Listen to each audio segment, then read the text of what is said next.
same old place that you laughed about.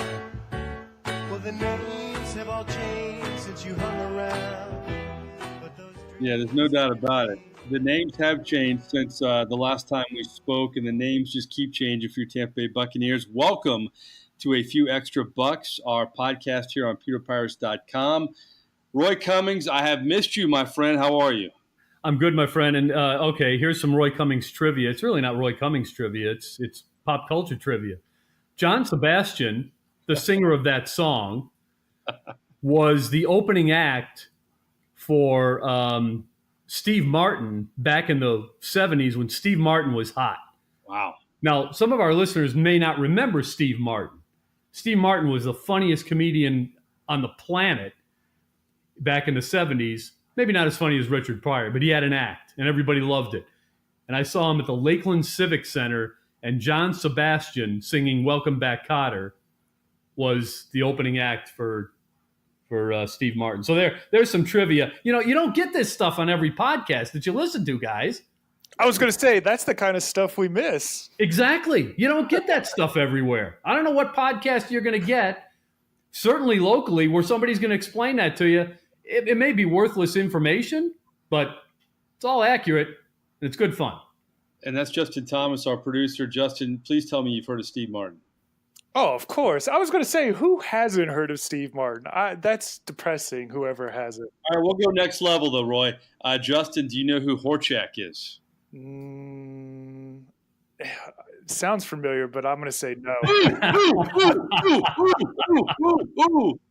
He was the kind of the nerd in Welcome Back, Kotter, but John Travolta kind of got his start on that show. You're right. John Travolta did get a start on that show, and I mean that was his ticket to stardom, so to speak. And you know what? If you want to know who Horchak was, certainly you can do the YouTube thing, but just turn on what's his name, Mike Russo, the loudmouth on MLB.com. Wow. That's impressive. That is Horchak. All right? They were separated at birth, those two, because Horchak and Russo are the same guy. And Russo, if you don't like it, call me up, and I'll tell you to your face. I'm not afraid. Oh, my God. You know, there's a Horchak in every media horde, I think, in every market. It seems like there's somebody that's kind of a representative Horchak. We have a Horchak in this media market, too, but we won't say who it is. Yeah, we have a few, and I think they're not just males either, so I'll just throw that out there, too.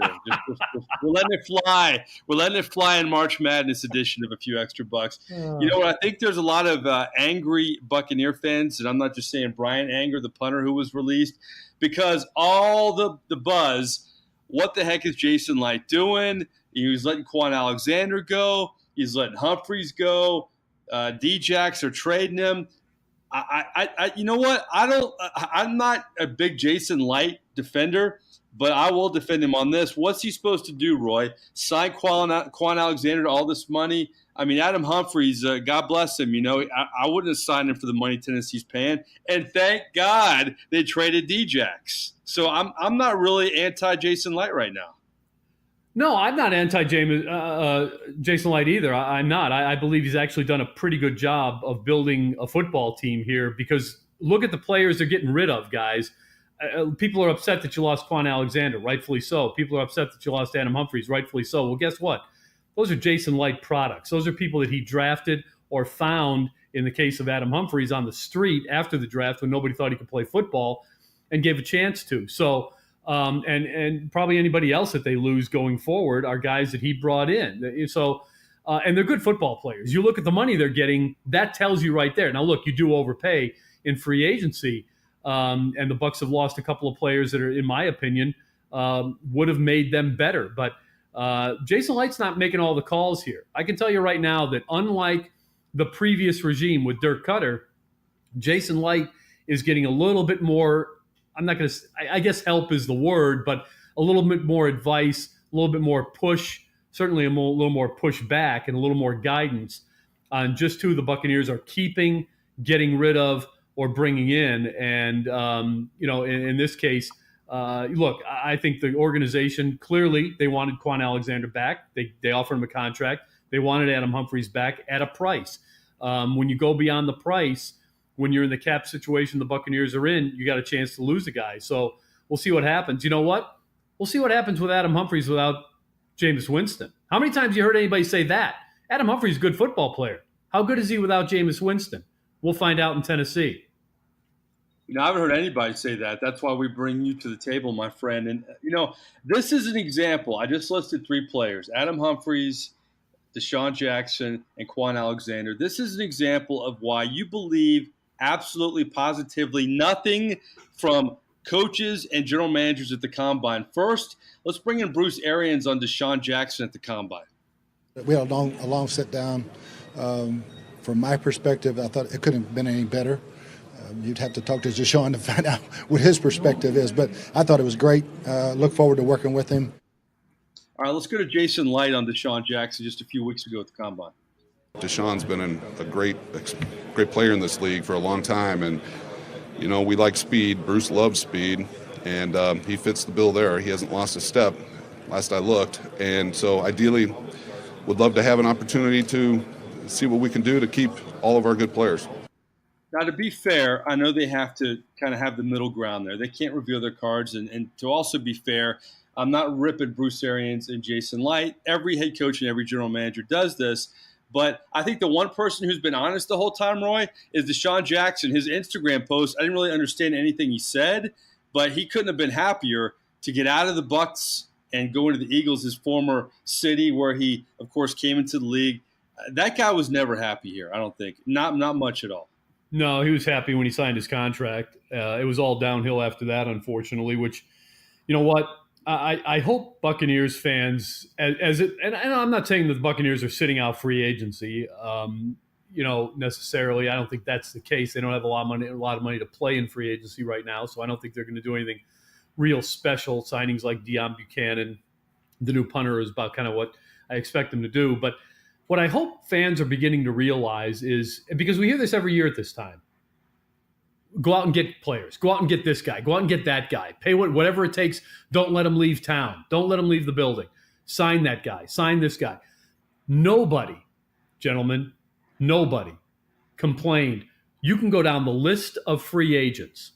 No Buccaneer. I don't remember anybody publicly, whether it's a media person, a Buccaneer person, obviously, even a lot of NFL, national NFL types, and the vast majority of fans. I don't remember anybody complaining about the free agency signings when the Buccaneers signed, take your pick, Anthony Collins, Michael Johnson, Ryan Jensen, Dexter Jackson, or DeSean Jackson, rather. I don't remember anybody complaining about the Buccaneers when they signed any of those guys. Swaggy Baker. Go down the list. When the Buccaneers brought those players in, no matter the cost, everybody said, oh, yeah, good move, smart move. When the Buccaneers went out on a limb and paid more money for a number of – when they signed, made Jensen one of the highest paid centers in the game, et cetera, et cetera. Nobody complained, but what did it get him? It got him nothing. And unfortunately, when those deals don't work out, you end up in the situation the Buccaneers are in now. They're in a situation now where it's really tough. They need to win now because Bruce Arians is not here for the long term, guys. He's here for 3 years, maybe 4, maybe 5. I even doubt that.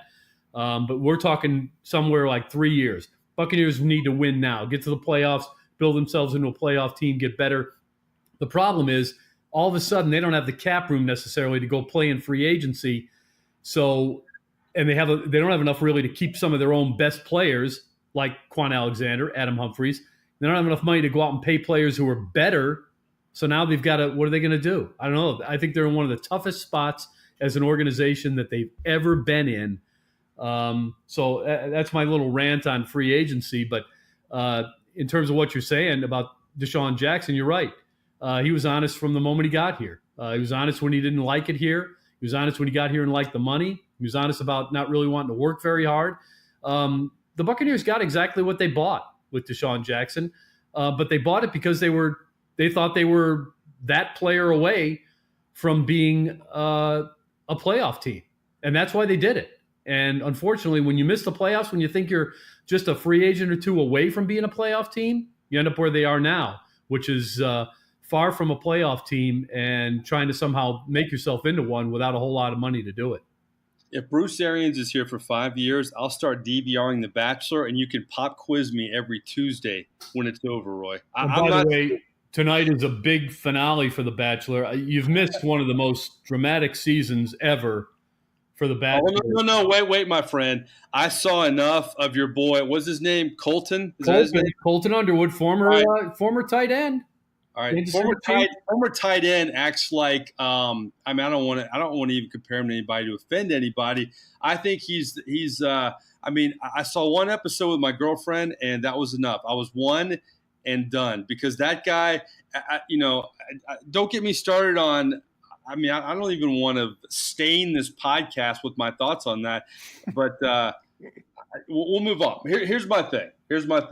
He should have picked Tayshia, okay? Let's just leave it at that, okay? I think we can all agree he should have picked Tayshia. Cassie wasn't all in from the beginning. She's kind of maybe a Deshaun Jackson type. Wow. Not all in. Should have picked Tayshia. We'll leave it at that. Well, we got Steve Martin demographics. We got Welcome Back Cotter demographics. Now we got The Bachelor. Man, we're rolling here. We got everybody listening to this podcast right now. Listen, when you talk about I think free agency, to me, looking at the drafts of Jason Light, sure, he had that great draft in 2015, but you lose Kwon Alexander, maybe your best pick that you had as a general manager when you go for value there. 2016, you're looking at Vernon Hargraves and Noah Spence and Aguayo. You got Beninock in the 5th round. 2017, you got O.J. Howard and Chris Godwin. We don't know about Kendall Beckwith. 2018, Vita Vea looks like he's a player, but Ronald Jones, M.J. Stewart, Carlton Davis, Alex Kappa, a lot of question marks, Roy. A big reason the New Orleans Saints turned it around, they nailed the draft the last couple of years. They haven't nailed it under Jason Light. To me, that's a bigger problem than free agency. Yeah, they've had some misses, particularly at the running back position. They've missed. I like a lot of the other things they've done. The Alex Kappa thing, we have to wait and see. I think part of the reason, a lot of people look at the draft and they immediately fall in love with the new players, not realizing that, hey, number one, it takes time for some of these guys to develop, especially anybody picked in the 3rd round or later probably, especially for offensive linemen. Alex Kappa, take him for example.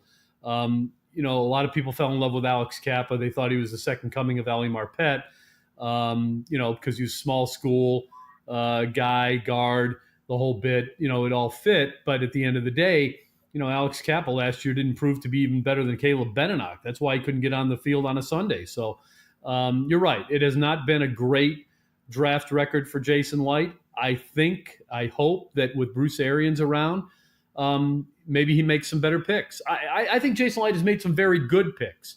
As I said, Kwon Alexander, Adam Humphries, picking him up off the street. I think he's done a very good job in a lot of areas, but he certainly hasn't hit, 750. And that's kind of what you have to hit, I think, in the draft in order to really get a playoff team and not get yourself into cap trouble. But, he's made some very good picks that are working out, and he's made some that haven't, and that's why they're still filling holes. And unfortunately, this team's got a lot of holes right now. Well, I kind of disagree because Jason Light, to me, is a top-heavy GM. Yeah, Mike Evans, that was a great pick. But after that, not a lot of hits in that draft. 2015, Jameis Winston, still kind of wait and see, but that was his best draft. He had Donovan Smith, Ali Marpet, and then Kwon. 2016, I don't see any hits in that draft. In 2017, O.J. Howard was a no-brainer. You and I, anybody watching The Bachelor would have picked O.J. Howard if he fell in his lap like that. And then 2018, Vita Vea, I like the aggressiveness, but after that, we got a lot of question marks for it. I think it's top-heavy for Jason Light in his drafting. Yeah, I think you're right. They've struggled, but you could say that. But, at the same time, and again, now he's gone. Adam Humphries is a guy off the street. Cameron Brate's a guy that was basically off the street. They pulled away from the Saints when the Saints let him go for some strange reason. Look, I think they've got a very good, promising backup quarterback in Ryan Griffin, another guy that they basically pulled off the street. I think Jason Light has done a better job of picking up post-draft free agents, college free agents, guys off the street after the draft that didn't get drafted, than he's done on certainly day 3 of the draft and even day 2 of the draft. So I see your point, and I can't disagree with it.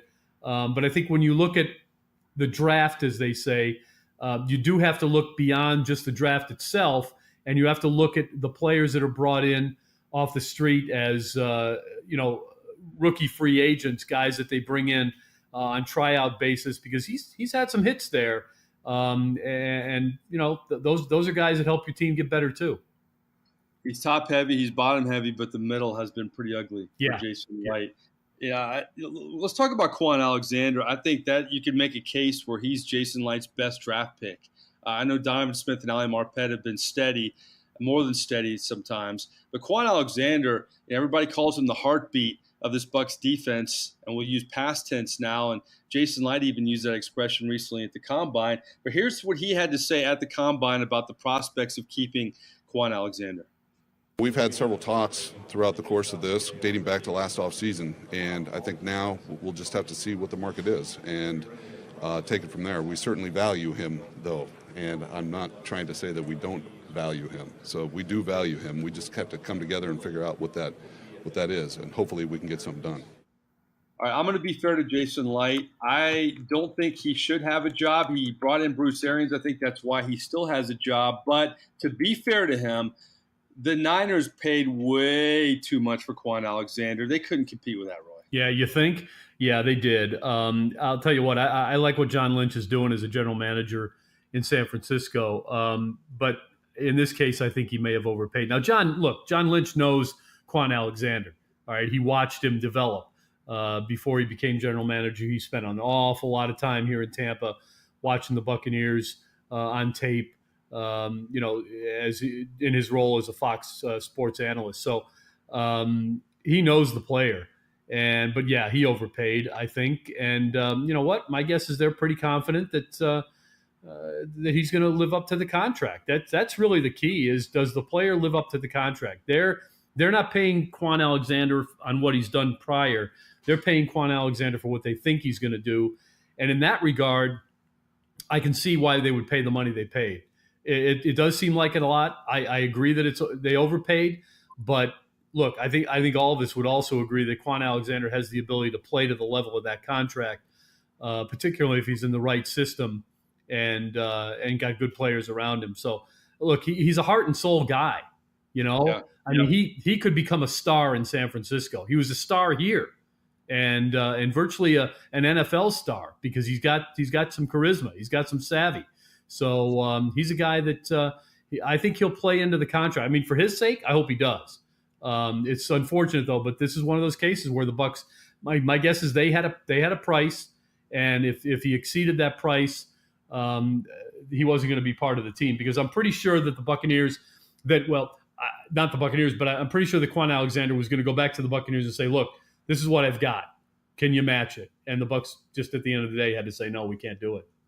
Kwon Alexander's a football player. That guy's just born to play football, and you don't see a lot of guys like that. It would have been interesting to me, Roy, to see if Kwon Alexander didn't get hurt. I think there's no question he'd be on this team right now. I agree. Yeah, you're right. I think you're absolutely right about that, because they probably would have done a deal somewhere in the offseason. That's the other issue is, can he come back from that knee surgery? The Buccaneers may know some stuff that others don't. Maybe that's another reason why they held fast on their dollar figure and ended up not re-signing the player. They may know a little bit more about that knee than other teams. But if that's the case, then good for them. But again, I would never count Kwon Alexander out in terms of coming back from an injury. This is one tough kid, man. And he's hungry. He's hungry and he wants it bad. The good news for Kwon Alexander, too, is I love his hairstyle. It doesn't have to really change it that much with the San Francisco colors. Maybe exactly. Just keep the hairdo, too. Right. I wouldn't be surprised to see him have that 49ers logo etched into the side of his haircut there. So that's his style, man.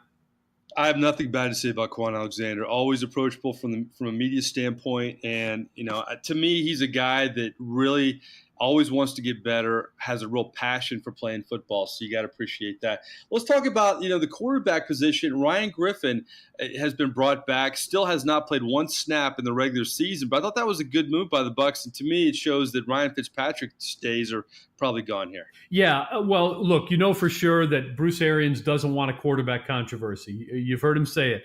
If you've got two quarterbacks, you don't have any. You want one quarterback, he's your starter, and another guy, and he's your backup. And if you have to go to the backup, well, you better hope the rest of the team plays well around him and makes it easier for him, because we're not counting on that guy to necessarily, be a star. So this is a smart move by the Bucs. This is a guy who, let's face it. I think if Dirk Cutter, gives you his blessing as a potential starter in this league, that's good enough for me. And I think Dirk Cutter and Bruce Arians are of like minds when it comes to quarterbacks, and at least in terms of their talent. How you use them may be a different conversation, but in terms of talent, I think they're of like mind, and I don't think there's any question that both of those guys see Ryan Griffin as a real sleeper in terms of quarterback talent going forward. What would a podcast be without Jameis Winston? I've seen Jameis Winston do a lot of interviews lately, and kind of the coach speak, or they've coached him up to say the past is the past. We're looking forward to the future. I love Bruce Arians. Kumbaya. Let's all have a group hug. But this is what Bruce Arians had to say about Jameis Winston on what he needs to work on at the Combine. There's a few mechanical things. You can't be Superman on every throw, which he can be, but and when you have great ones, they think they can be, but you just got to pick and choose sometimes when you want to be Superman. What's the better news for Jameis Winston since the season's been over? That Bruce Arians is the head coach, or that Deshaun Jackson's no longer on the team, Roy? I'm going to take that Deshaun Jackson's no longer on the team, because that was a distraction. Yeah. There was nothing wrong with the job that Dirk Cutter and Mike Bajakian did with Jameis Winston. Nothing at all, because they took this kid, his raw talent, refined it over the course of 4 years, and this kid took strides and did things that very few other quarterbacks, and in some cases no other quarterback, has ever done in this league. You look at the numbers he's put up, some of the plays he makes. Is he a risk taker? You're never going to coach that out of him. Bruce Arians isn't going to coach that out of him. In the scheme that they play, you take more risks, and therefore you have more mistakes as they show up on paper in the form of interceptions and things like that. But no, Mike Bajakian and Dirk Cutter took Jameis Winston a long way, and they deserve a lot of credit for it. They won't get enough credit from the fans in this area for it. But Bruce Arians is going to take them a little bit further. But you know what? Deshaun Jackson was just a horrible distraction. Deshaun Jackson was a guy who, and I didn't think this was possible. Deshaun Jackson was a guy who got into Jameis Winston's head. Deshaun Jackson came in, and Jameis Winston started thinking, I got to get him the ball. I can't throw everything to Mike Evans and Adam Humphries and Cameron Brate anymore. I got to get Deshaun the ball. That's what we're about. We're about throwing it deep, right? And all of a sudden, Jameis Winston isn't Jameis Winston anymore. He's trying to please somebody else instead of playing the game.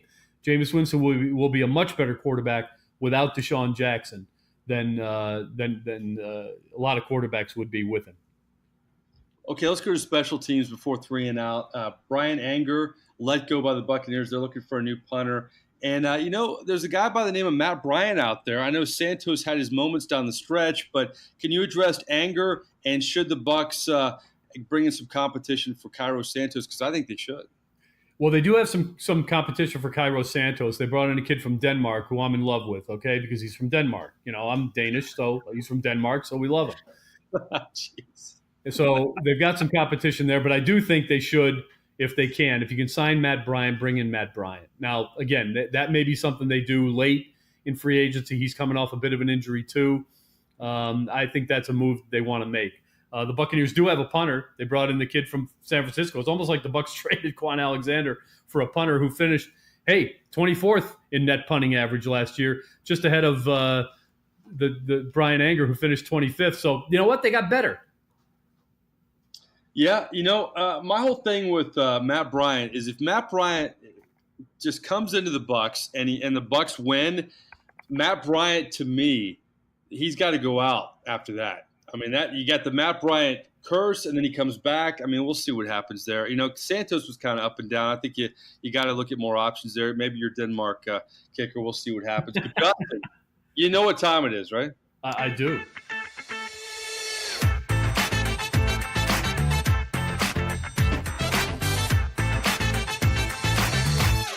3 and out, baby. We haven't done this in a while, but man, it's March. It's all approaching mid-March, which means the football season 2019 style has begun, and so have we. These are 3 hypothetical questions, and we're out.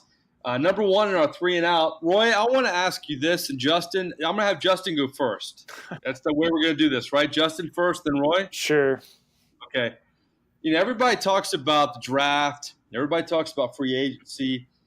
I thought about this the other day. What if they had the draft first and then free agency? Would you go for that, or do you like the way it is now? Oh, wow. I'm sure there's a reason that it is in the order that it is.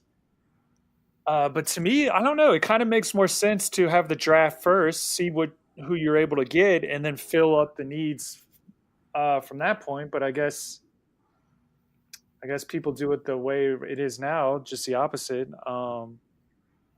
Well, that's a good question, Mike. You know what? To change it up, I'm going to take the draft first and then free agency. There you go. Roy Cummings. I think the way they do it now is basically kind of I'm not sure it's written down anywhere, but kind of a wink and a nod agreement with the Players Association, because if the draft came first, you would have less money going to the free agents, which would make a lot of sense. Yeah. Because if you just spent a first-round draft pick, let's say, for example, the Jacksonville Jaguars just spent a first-round draft pick on a quarterback because they need a quarterback. Well, now Nick Foles is out $20 million or $19 million, however it is. And so I think there's kind of a wink and a nod approach to it because really, free agency is where you fill holes that you didn't, fill through the draft. So logically, you're right, Justin. It makes more sense to have the draft first. That's how you should build your football team. But if you did it that way, the money would not be the same for the players. And so I think there's so much money floating around out there for these guys that I think it's a little bit of a wink and a nod type thing where you say, okay, let's give these guys their money and you get free agency and you fill the holes that way because you never really know what you're going to get in the draft anyway. But I think that's the reason they do it. I kind of like it this way, to be honest, even though it might make more sense. I guess I'm a traditionalist in that regard. So I kind of like the way they do it. Now that the objective is to get in free agency what you need so that nobody can guess what you're getting in the draft. And I think the reason that they do it is because if you knew what you had, you wouldn't have to necessarily go after those players in free agency, and now those guys would be they wouldn't be worth as much. I think if you're a coach, you'd want the draft first for and a GM because of the reasons you stated, the cap space, and you get to me, kind of map out your team a little better.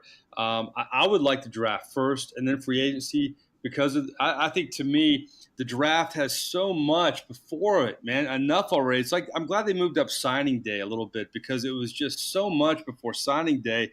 I think you could maybe more guys would work out at the combine. Maybe more guys would play in the Senior Bowl if you wouldn't stretch out this draft preview process. Maybe you'd have fewer pro days, but then you'd kind of push those up too. So I'd love to have the draft first and then free agency, but I'd really like to have free agency after the draft because guys like Deshaun Jackson, they'd have to wait longer. You know what, Deshaun? You got to wait. We're going to make you wait a little bit longer before you do all these Instagram posts about going back to Philly. So take that, Deshaun. Yeah. All right. My second one in the 3 and out. Okay, I think the Bucs need a running back, and it's always dangerous when you do these podcasts because there's stuff breaking all the time. Who would you like to see on the Bucs if you could pick between these guys, Le'Veon Bell or Mark Ingram, Justin Thomas? We were talking Mark Ingram to the Bucs earlier, which I'm surprised I didn't think of, and I think it would be a great fit. I am kind of worried because some of the latest news says that the Ravens are trying to close a deal on him. So, look, Mark is a stand-up guy. I think he's been a great player in New Orleans, and I think I'd rather have someone of his character in Tampa Bay than Le'Veon Bell. So I'm going to go with Mark if that could happen. Roy? I like Mark Ingram over Le'Veon Bell because Mark Ingram wants to play football. I'm not sure what Le'Veon Bell wants. Now, look, there's no question Le'Veon Bell is the better back. But for the Buccaneers and their needs, I'd rather have Mark Ingram. You know, it's funny. I've actually heard, you know whose name I've heard connected to the BUCS guys? Adrian Peterson. Now, you got to remember that Adrian Peterson is a guy who went to Arizona during Bruce Arians' last year there. Right. So, you know, maybe there's something there. That sort of makes sense. But look, I still think Mark Ingram's got good football left in him. I don't mind seeing that. Again, the Buccaneers are thinking short term right now. This is not a rebuild. They're not looking to get somebody who can be here for the next, 5-8 years. They're looking at somebody who can be here for the next 2 or 3 and get them back into relevancy. So I think Mark Ingram works. He's really worked at his pass catching skills. He's a good hard runner. That's what they need, because behind that line, you never know what you're going to get. You need somebody who can, get some extra yards on his own. Mark Ingram can do it. Now, of course, Le'Veon Bell can too, but how hard does Le'Veon Bell want to work? I question that.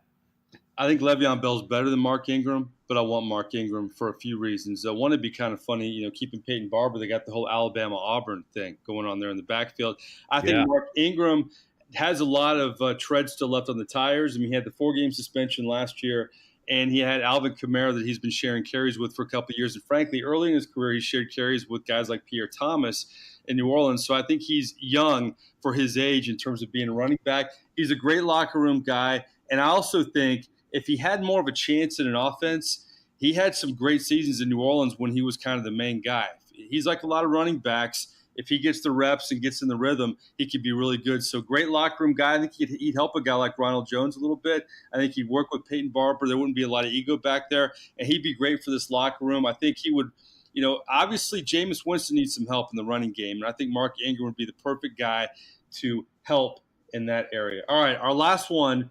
In our 3 and out, we like to have fun a little bit. It's funny when we do these podcasts, sometimes I'll write these down, and because Roy's so good at what he does, I'll have time to think and I'll change it up a little bit. So I think this time of the year, a lot of people say September is the best time in sports because college football's starting and the NFL starting and all that. I tend to think March is a great month for sports. I mean, you have NFL free agency, you have March Madness, you have spring training. A lot of stuff's going on. Okay, out of those 3, free agency in the NFL, March Madness, or spring training, what gets you the most excited, Justin?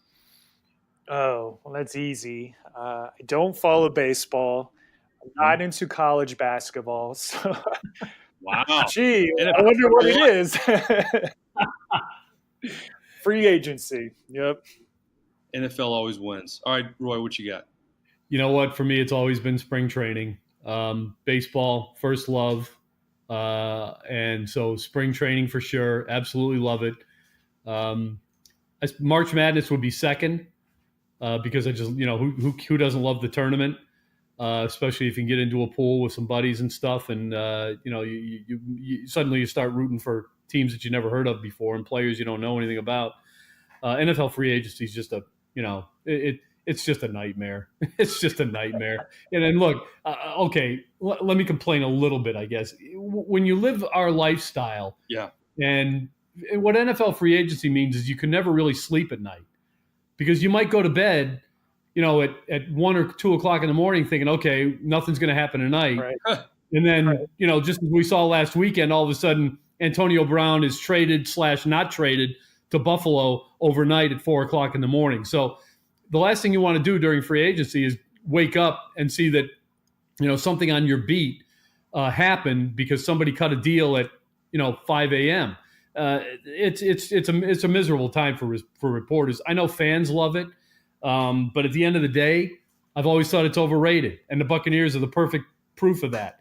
Buccaneers have spent as much money. The Buccaneers and the Jacksonville Jaguars have done as good a job as anybody in winning the offseason over the last 3, 4, 5 years. Done as good a job as anybody of winning free agency. And, what do they got for it? 1 playoff appearance, that by the Jaguars, who tanked last year. I agree with you, my friend, that baseball reigns supreme. I love baseball. I cover the baseball scene for MLB.com a little bit. And, man, spring training games are the best because they're not expensive. There's not a bad seat in the house. I mean, every seat's pretty good. And especially this time in spring training because the starters are starting to play a little more. The starting pitchers are out there. I mean, the other day in Clearwater, you got, Blake Snell against Bryce Harper. Man, the concessions are cheap, the tickets are cheap, the seats are great. I don't know how you argue against that. I will say on those lists, definitely free agency's last for me. And I didn't have to cover the beat like you did. I can only imagine what a pain in the ass that was back in the day and you're still doing it. It's so hard to do that. But here's my thing. March Madness used to be the best because I knew the players. And now I don't know these guys. I don't know who they are. I covered the Gators back-to-back national championship teams, and you may never see a team like that when you knew all 5 starters. I don't know if I could name 2 Florida Gator basketball players right now. So March Madness is second for that reason. It used to be one.